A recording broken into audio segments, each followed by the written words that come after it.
Hello, I'm Shelby Schultz. I'm the program director here at HETRA, and today we're going to take you on a tour of our tack room.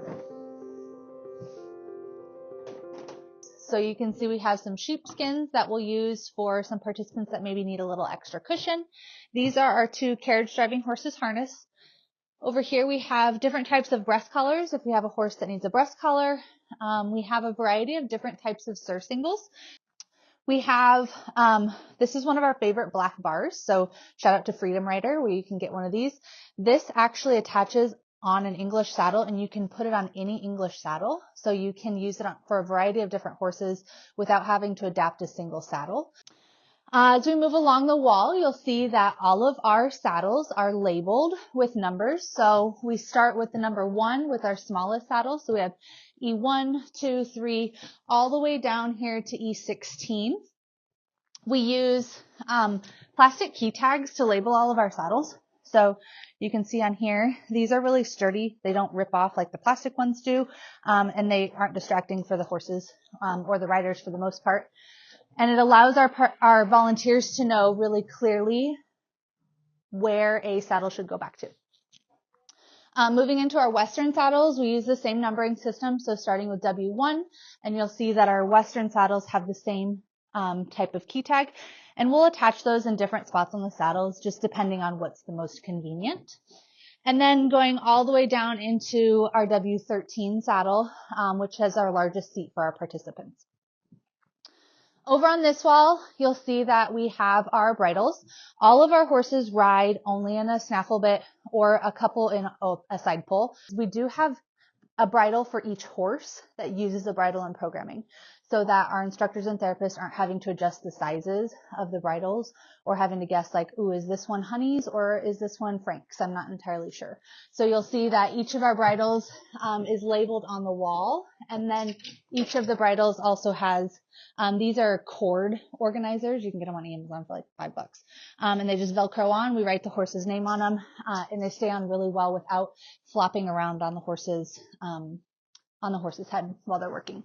Some different types of pads. So we have English pads and Western pads. We use a couple different types of Western pads. The type we use the most frequently are these diamond wool shim pads. So you can see we number these 1, 2, 3 so that when we're shimming our saddles, it's really easy for us to say, when this saddle goes on Jimmy, he needs a 1 shim on the right side. And then the volunteers will know where that shim exactly needs to go to make that saddle fit. We have our soft saddles here. We love these little soft saddles. These are another Freedom Rider item. They have areas where you can hook stirrups. So your participant's leg will hang where it should anatomically on your horse, rather than if you attach stirrups to a surcingle, your legs are going to sit more forward in chair seat. So this allows our participants to sit in a little better position. Over here we have mostly cinches and girths. Then we also have some additional riser pads for English saddles. You'll see that all of our girths are also labeled. So this is going to be an English large. It's got one of those little cord organizers on it. And then the wall also says English large so that we know exactly where that girth is supposed to go. Our Western cinches generally stay on our saddles, so we don't have to organize those quite as much as our English. But like we talked about in the podcast, we do disassemble our English saddles to make it so that we can customize them for the horse and the rider a little bit more efficiently. Our English stirrups. So we always take our English stirrups off of our saddles whenever they're not in use. And then we're able to hang them in different areas. These are really nice. These are bridle organizers that we use for the English stirrups. And then we also, like we talked about, have our stirrups color categorized. So like these are the tan stirrups, these are the red, these are the pink. Down here we keep our Western stirrups. So if we have Western stirrups that need to come off of our saddles for whatever reason, we do have a variety of different kinds of peacock stirrups. We have a couple closed stirrups, and then we have open stirrups, traditional stirrups for participants that are wearing boots or riding at a little higher level. Here's another little trick is we keep an extra little box up here of peacock bands, because we all know these little bands pop off and then they're impossible to find in the arena. The last thing we have over here is our shims. So these are the shims that come in the diamond wool pads. So if you purchase those diamond wool shims pads, you're going to get a set of shims like this on both sides of the pad. We take that a step further and we customize those shims a little bit further down. So we have taken them and done a little bit of surgery on them where we've got them in like half thickness, or we have them in full thickness but half width. And then we do that for the long shims as well, so that they have half thickness that run the length of the back. In here we have a couple different kinds of sticky pads. So these are the blue gel sticky pads that we talked about on the podcast. These are super, super sticky.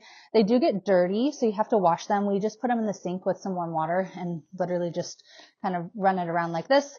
The dirt comes off and they're incredibly sticky, like they'll ball up into a little ball. But you can also see they're really flexible, and they don't, once they're flat on the horse's back, they're not going to slip up or bind like Dyson would do. This is a gel seat saver that we have. So it would be similar to the sheepskin. So if you have a participant that needs a little bit of extra support or cushion. The last thing we have in our tack room is just an empty saddle rack. We have this here because, like we said, we do disassemble our saddles between riders.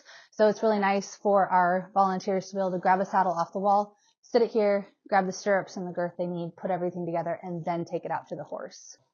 So out in the hallway, then once the saddle is assembled and the volunteers are pulling tack, they would bring the tack out here where it would get set on the horse's stall. So we would know if we're going to use Jewel today, we've got the E8 ready with her dressage extra small girth and the green stirrups, and it's going to go on Jewel at 5 o'clock, or Georgie at 5 o'clock, I'm sorry. We're going to come out here to Georgie's stall, set it on his saddle rack, and then when he's ready to get tacked, everything's right here. It's all ready, and we're not trying to run back and forth into the tack room. I think that covers it for everything that we do here at HETRA from a tacking standpoint, for kind of the basics.